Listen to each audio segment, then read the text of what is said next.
बोलो भागवत भगवान की जय। दशम स्कंद 61वां अध्याय। भगवान की संतति का वर्णन तथा अनिरुद्ध के विवाह में रुक्मी का मारा जाना। श्री सुखदेव जी कहते हैं, परीक्षित, भगवान श्री कृष्ण की प्रत्येक पत्नी के गर्भ से 10-10 पुत्र उत्पन्न हुए थे। वे रूप बल आदि गुणों में अपने पिता भगवान श्री कृष्ण से किसी बात में कम न थे।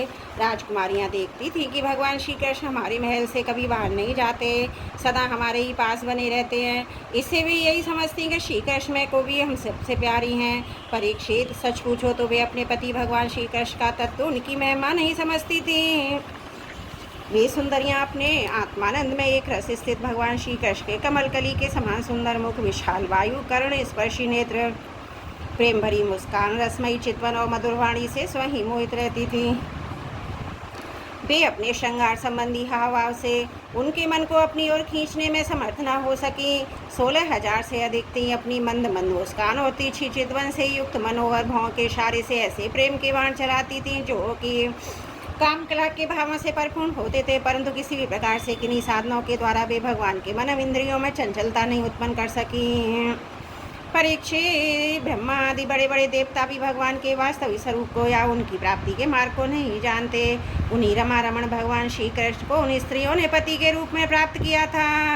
अब नित्य निरंतर उनके प्रेम और आनंद की अभिवृद्धि होती रहती थी और वे प्रेम भरी मुस्कराहट, मधुचित नव समागम की लालसा आदि से भगवान की सेवा करती रहती थी। उनमें से सभी पत्नियों के साथ सेवा करने के लिए सैकड़ों दासियां रहती थी। फिर भी जब उनके महल में भगवान पधारते तब भी स्वयं आगे आकर आदरपूर्वक उन्हें लिवा लाती, शेष शासन पर बिठाती, उत्तम सामग्रियों से उनकी पूजा करती, चरण कल पखारती, पान लगाकर खिलाती, बांग दबाकर थकावट दूर करती, पंखा चलती, इत्र फुलेल चंदन आदि लगाती, फूलों के हार पहनाती, केस संभालती, सुलाती, स्नान कराती और एक प्रकार के भोजन कराकर अपने हाथों भगवान की सेवा करती। परीक्षित, मैं ये कह चुका हूँ कि भगवान श्री कृष्ण की प्रत्येक पत्नी के 10-10 पुत्र थे। उन रानियों में 8 पट रानियाँ थीं जिनके विवाह का वर्णन मैं तुम्हें पहले कर चुका हूँ। अब उनके प्रद्वन आदि पुत्रों का वर्णन करता हूँ। रुक्मणी के गर्भ से 10 पुत्र हुए। प्रद्वन, चारुशेष और दुष्शेष, प्राकर्णिनी, चारुदेह, सुचारु, चारुगुप्त, भद्रचारु, चारुचंद्र, विचारु और 10वां चारु। ये अपने पिता भगवान श्री कृष्ण से किसी बात में कम न थे। सत्यभामा के भी 10 पुत्र थे। भानु, सुभानु, सर्वभानु, प्रभानु, भानुमान, चंद्रभानु, बृहद्भानु, अतिभानु, शिवभानु और प्रतिभानु। जाम्बती के भी सामवाद 10 पुत्र थे। साम, सुमित्र, पुरजित, शतजित, सहस्त्रजित, विजय, चित्रकेतु, वसुमान, द्रविण और क्रतु। ये सब श्री कृष्ण को बहुत प्यारे थे। नागजिति, सत्या के भी 10 पुत्र थे। वीर, चंद्र, अश्वसेन, चित्रगु, वेगवान, वृष, आम, शंकु, वसु और परम तेजस्वी कुंती। कालिंदी के 10 पुत्र थे। शुद्ध, कवि, वृषवीर, सुहाऊ, भद्र, शांति, दर्श, पूर्णमास और सबसे छोटा सौमक।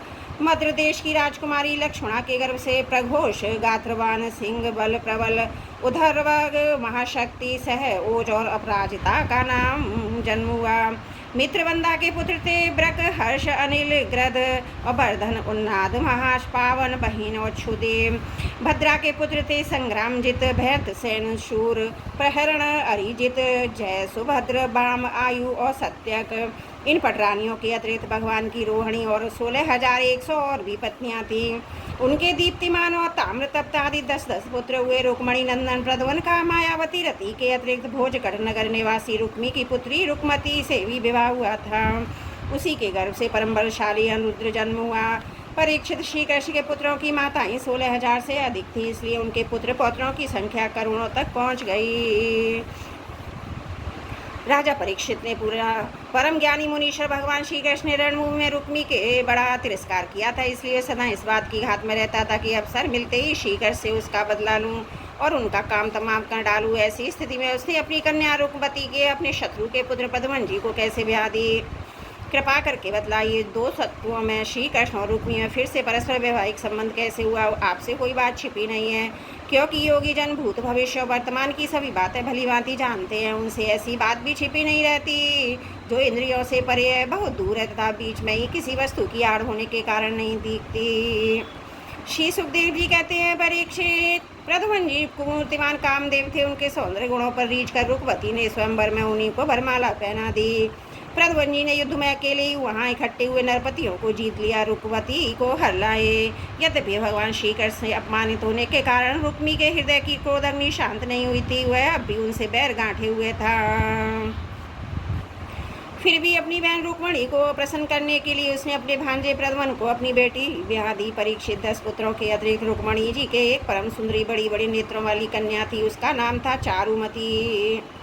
कृतवर्मा के पुत्र बलि ने उसके साथ विवाह किया। परीक्षित रुक्मी का भगवान श्री कृष्ण के साथ पुराना वैर था, फिर भी अपनी बहन रुक्मणी को प्रसन्न करने के लिए उसने अपनी पौत्री रोशना का विवाह रुक्मणी के पौत्र अपने नाती दोहित्र अनिरुद्ध के साथ कर दिया। यद्यपि रुक्मी को इस बात का पता था कि इस प्रकार विवाह संबंध धर्म के अनुकूल नहीं है, फिर भी इसने बंधन में बंधकर उसने ऐसा कर दिया। परीक्षित अनिरुद्ध के विवाह उत्सव में सम्मिलित होने के लिए भगवान श्री कृष्ण, बलराम, रुक्मणी जी, प्रद्युम्न, साम और द्वारकावासी भोजकट नगर में पधारे। जब विवाह उत्सव निर्विघ्न समाप्त हो गया, तब कलिंग नरेश आदि घमंडी नरपतियों ने रुक्मी से कहा कि तुम बलराम जी को पासों के खेल में जीत लो। राजन बलराम जी अब पास में डालते आते, परंतु उन्हें खेलने का बहुत प्रसन्न था। उन लोगों के बहकाने से रुक्मी बलराम जी को बुलाया और उनके साथ चौसर खेलने लगा। बलराम जी पहले 100 फिर हजारों, इसके बाद 10,000 मोहरा का दाव लगाया। उन्हें रुक्मी ने जीत लिया। रुक्मी की जीत होने पर कलिंग नरेश दांत दिखा दिखा कर ठाका मारकर बलराम जी की हंसी उड़ाने लगा। बलराम जी से हंसी सहन नहीं हुई, वे कुछ चिढ़ गए। इसके बाद रुक्मी ने 1,00,000 मोहरों का दाव लगाया, उसे बलराम जी ने जीत लिया। परंतु रुक्मी धूर्तता से यह कहने लगा कि मैंने जीता है। इस पर श्रीमान बलराम जी क्रोध से तिलमिला उठे। उनके हृदय में इतना क्षोभ हुआ मानो पूर्णिमा के दिन समुद्र में ज्वार आ गया हो। उनके नेत्र एक तो स्वभाव से ही लाल थे, दूसरे अत्यंत क्रोध के मारे भी अपने देह कुटे। अब उन्होंने 10 करोड़ मोहरों का दाव लगा रखा था। इस प्रकार धुति नियम के अनुसार बलराम जी की जीत हुई, परंतु रुक्मी ने छल करके फिर जीत मानी। इस विषय के विशेषज्ञ कलिंग नरेश आदि सभासद इसका निर्णय कर रहे थे। उस समय आकाशवाणी ने कहा, यदि धर्मपूर्वक कहा जाए तो बलराम जी ही ये दाव जीता है। रुक्मी का यह कहना सरासर झूठ है कि उसने जीता है। एक तो रुक्मी के सिर पर मौत सवार थी, दूसरे उसके साक्षी दुष्ट राजाओं ने भी उसे उभार रखा था। इससे उन्हें आकाशवाणी पर कोई ध्यान न दिया और बलराम जी हंसी उड़ाते हुए कहा, बलराम जी, आखिर आप लोग बन बन भटकने वाले ग्वाले ही तो ठहरे। आप पासा खेलने क्या जाने। पासों बाड़ों में तो केवल राजलोग ही खेला करते, आप जैसे नहीं। रुक्मी के इस प्रकार आक्षेप और राजाओं के उपास करने पर बलराम जी क्रोध से आग बबूला हो उठे। उन्होंने एक मुदगर उठाया, उस मांगलिक सभा में ही रुक्मी को मार डाला। पहले कलिंग नरेश दांत दिखाकर हंसता था, अब रंग में भंग देखकर पहले भाग गया, परंतु बलराम जी ने 10 ही कदम पर उसे पकड़ लिया। क्रोध से उसके दांत तोड़ दिए। बलराम जी ने अपने मुदगर की चोट से दूसरे राजाओं की भी बाएं जांग सिर आदि तोड़ फोड़ डाले। वे खून से लथपथ भयभीत होकर वहां से भागते रहे। परीक्षित भगवान श्री कृष्ण ने सोचकर कि बलराम जी का समर्थन करने से रुक्मणी जी प्रसन्न होंगी, रुक्मी के वध को बुरा बतलाने से बलराम जी रुष्ट होंगे। अपने साले रुक्मी की मृत्यु पर भला बुरा कुछ न कहा। इसके बाद अनिरुद्ध जी का विवाह और शत्रु का वध दोनों प्रयोजन सिद्ध हो जाने पर भगवान आश्रित बलराम जी आदि यदुवंशी नवविवाहिता दुल्हन रोशना के साथ अनिरुद्ध जी को शेष रथ पर चढ़ाकर भोजकट नगर से द्वारकापुरी को चले आए। बोलो भागवत भगवान की जय। दशम स्कंद 61वां अध्याय समाप्त। त्रुटियों के लिए क्षमा प्रार्थी हूँ। बोलो भागवत भगवान की जय। दशम स्कंद 62वां अध्याय उषा अनिरुद्ध मिलन। राजा परीक्षित ने पूछा, महायोग संपन्न मुनीश्वर, मैंने सुना है कि यदुवंश शिरोमणि अनिरुद्ध जी बाणासुर की पुत्री उषा से विवाह किया था। इस प्रसंग में भगवान श्री कृष्ण शंकर जी का बहुत बड़ा घमासान हुआ। अब कृपा करके वृतांत विस्तार से सुनाइए। श्री सुखदेव जी कहते हैं, परीक्षित, महात्मा बलि की कथा तो तुम सुन ही चुके। उन्होंने वामन रूपधारी भगवान को सारी पृथ्वी का दान कर दिया था। उनके 100 लड़के थे, उनमें से बड़ा था बाणासुर, दैत्यराज बलि का और पुत्र बाणासुर भगवान शिव की भक्ति में सदा रत रहता था। समाज में उसका बड़ा आदर था, उसकी उदारता बुद्धिमत्ता प्रशंसनीय थी, उसकी प्रतिज्ञा अटल होती थी, सचमुच वह बात का धनी था। उन दिनों वह परम रमणीय शोणितपुर में राज्य करता था। भगवान शंकर की कृपा से इंद्र आदि देवता नौकर चाकर की तरह उसकी सेवा करते। उसके 1000 भुजाएं थी। एक दिन जब भगवान शंकर तांडव नृत्य कर रहे थे, तब उसने अपने 1000 हाथों से उनके अनेकों प्रकार की बाजी बजाकर उन्हें प्रसन्न कर दिया। सचमुच भगवान शंकर बड़े ही भक्त वत्सल और शरणागत रक्षक है। परंतु समस्त भूतों का एकमात्र स्वामी प्रभु ने बाणासुर से कहा, तुम्हारी जो इच्छा हो मुझसे मांग लो। बाणासुर ने कहा, भगवान आप मेरे नगर की रक्षा करते हुए यहीं रहा करिए। एक दिन बल पौरुष के घमंड में चूर बाणासुर ने अपने समीप में ही स्थित भगवान शंकर के चरण कमलों को सूर्य के समान चमकीली मुकुट से छूकर प्रणाम किया और कहा, देवादिदेव, आप समस्त चराचर जगत के गुरु और ईश्वर, मैं आपको नमस्कार करता हूँ। जिन लोगों के मनोरथ अब तक पूरे नहीं हुए उनको पूर्ण करने के लिए आप कल्प वृक्ष हैं। भगवान, आपने मुझे 1000 भुजाएं दी हैं, परंतु वे मेरे लिए केवल भार रूपी हो रही हैं, क्योंकि त्रिलोकी में आपको छोड़कर मुझे अपनी बराबरी का कोई वीर योद्धा नहीं मिलता जो मुझसे लड़ सके। आदिदेव एक बार मेरी बाहों में लड़ने के लिए खुजलाहट हुई है। मैं दिग्गजों की ओर चला, परंतु वे भी डर के मारे भाग खड़े हुए। उस समय मार्ग में अपनी बाहों की चोट से मैंने बहुत से पहाड़ों की तोड़ फोड़ कर डाली। बाणासुर की ये प्रार्थना सुनकर भगवान शंकर ने तनिक क्रोध से कहा, रे मूढ़, जिस समय तेरी ध्वजा टूटकर गिर गई थी उस समय मेरे ही समान योद्धा से तेरा युद्ध होगा और वह युद्ध तेरा घमंड चूर चूर कर देगा। परीक्षित, बाणासुर की बुद्धि इतनी बिगड़ गई कि भगवान शंकर की बात सुनकर उसे बड़ा हर्ष हुआ और वो अपने घर लौट आया। मूर्ख, भगवान शंकर के आदेशानुसार उसकी युद्ध की परीक्षा करने लगे, जिसमें उसके बलवीर का नाश होने वाला था। परीक्षित, बाणासुर की एक कन्या थी, उसका नाम था उषा।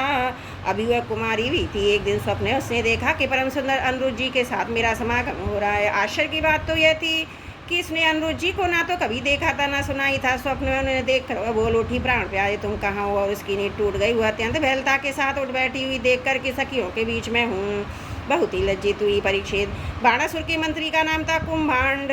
उसकी एक कन्या थी जिसका नाम था चित्रलेखा। उषा चित्रलेखा एक दूसरे की सहेलियाँ थी। चित्रलेखा ने उषा से कौतूहलवश पूछा, सुंदरी राजकुमारी, मैं देखती हूँ अभी तक किसी ने तुम्हारा पाणी ग्रहण भी नहीं किया है, फिर तुम किसे ढूंढ रही है? तुम्हारे मनोरथ का स्वरूप क्या है? उषा ने कहा, सखी, मैंने स्वप्न में एक बहुत ही सुंदर नवयुवक को देखा है। उसके शरीर का रंग सांवला सांवला सा है, नेत्र कमल दल के समान है, शरीर पर पीला पीला पीताम्बर फहरा रहा है, भुजाएं लंबी लंबी और स्त्रियों का चित्त चुराने वाला है। उसने पहले तो अपने अधरों का मधु पिया, परंतु उसे अधका पर भी ना पी पाई। उसे मुझे देखकर सागर में डालकर न जाने कहाँ चला गया। मैं तरसती रह गई सखी, मैं अपने उसी प्राण वल्लभ को ढूंढ रही हूँ। चित्रलेखा ने कहा, सखी, यदि तुम्हारा चित्रचोर चित्रलोकी में कहीं भी हुआ उसे तुम पहचान सकोगी तो मैं तुम्हारी विरह व्यथा अवश्य शांत कर दूंगी। मैं चित्र बनाती हूँ, तुम अपने चित्रचोर प्राण वल्लभ को पहचान कर बतला दो, फिर वह चाहे कहीं भी होगा मैं उसे तुम्हारे पास ले आऊँगी। और कहकर चित्रलेखा ने बात की बात में बहुत से देवता, गंधर्व, सिद्ध, चारण, पन्नग, दैत्य, विद्याधर, यक्ष, मनुष्यों के चित्र बना दिए। मनुष्यों में उसने वृषवंशी वसुदेव जी के पिता शूर, स्वयं वसुदेव जी, बलराम जी, भगवान श्री कृष्ण आदि के चित्र बनाए। प्रद्युम्न का चित्र देखते ही उषा लज्जित हो गई। परीक्षित, जब उसने अनिरुद्ध का चित्र देखा तब तो लज्जा के मारे इतना सिर नीचा हो गया।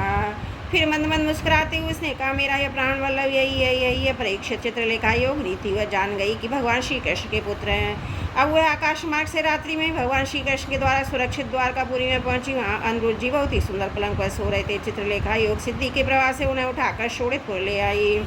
अपनी सखी उषा को उसके प्रियतम का दर्शन करा दिया। अपने परम सुंदर प्राण वल्लभ को पाकर आनंद की अधिकता से उसका मुख प्रफुल्लित उठा।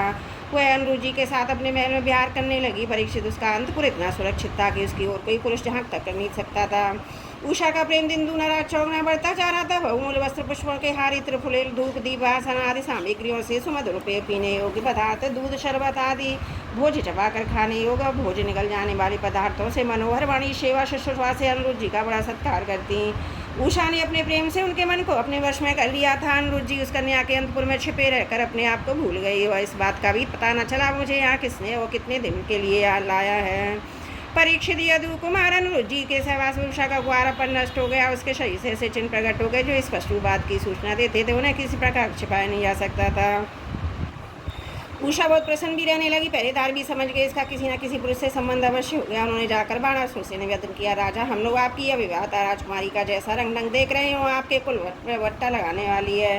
प्रभु, उसमें संदेह नहीं कि हम लोग बिना क्रम टूटे रात दिन पैर का महल का पहरा देते हैं। कन्या को बाहर के मनुष्य देख भी नहीं सकते, फिर भी कलंकित कैसे हो गई इसका कारण हमारी समझ में नहीं आ रहा। परीक्षित, पहरेदार से समाचार सुनकर कन्या का चरित्र दूषित हो गया। बाणासुर के हृदय में बड़ी पीड़ा हुई। झटपट उषा के महल में जा धमका देखा कि अनिरुद्ध जी वहाँ बैठे हुए हैं। प्रिय परीक्षित, अनिरुद्ध जी स्वयं कामतुर प्रद्युम्न जी के पुत्र थे। त्रिभुवन में उनके जैसा सुंदर कोई नहीं था। सांवला सनोरा शरीर, उस पर पीताम्बर फहराता हुआ, कमल दल के समान बड़ी बड़ी आँखें और लंबी लंबी भुजाएं, कपोरों पर हुमारी हल्के कुंडलों की झिलमिलाती ज्योति, होठों पर मंद मंद मुस्कान, प्रेम भरी चितवन से मुख की ओर शोभा अनूठी दे हो रही थी। अनिरुद्ध जी उस समय अपनी ओर से सज कर बैठी प्रियतमा उषा के पासे खेल रहे थे। उनके गले में बसंती बेला के बहुत सुंदर पुष्पों का हार सुशोभित हो रहा था। उस हार में उषा के अंग का संपर्क होने से उसके वक्षस्थल की केसर लगी थी। उन्हें उषा के सामने बैठा देखकर बाणासुर विस्मित होकर चकित हो गया। जब अनिरुद्ध जी ने देखा कि बाणासुर बहुत से आक्रमण की शस्त्र और सुसज्जित होकर वीर सैनिकों के साथ महल में घुस आया है, तब वो उन्हें धराशायी करने के लिए लोहे का एक भयंकर परिघ लेकर डट गए। मानो स्वयं कालदंड लेकर मृत्यु खड़ा हो बाणासुर के साथ आए हुए सैनिकों को पकड़ने के लिए ज्यों की त्यों उन्हें झपटने लगे। त्यों तो भी उन्हें मार मार कर गिराते जाते, ठीक वैसे ही जैसे सुअरों के दल का नायक कुत्तों को मार डाले। अनिरुद्ध जी की चोट से उन सैनिकों के सिर, भुजा, जंघा आदि टूट फूट करके गए, महल से निकल भागे। जब बलि बाणासुर ने देखा ये तो मेरी सारी सेना का संहार कर रहा है, तब वह क्रोध से तिलमिला उठा और उसे नागपाश से उन्हें बांध लिया। उषा ने जब सुना कि उसके प्रीतम को बांध लिया गया है, तब वह क्रोध होकर करके शोक करके विषाद व्याल हो गई। उसके नेत्रों से आंसू की धारा बहने लगी और रोने लगी। बोलो भागवत भगवान की जय। दशम स्कंद 62वां अध्याय समाप्त। त्रुटियों के लिए क्षमा प्रार्थी हूँ।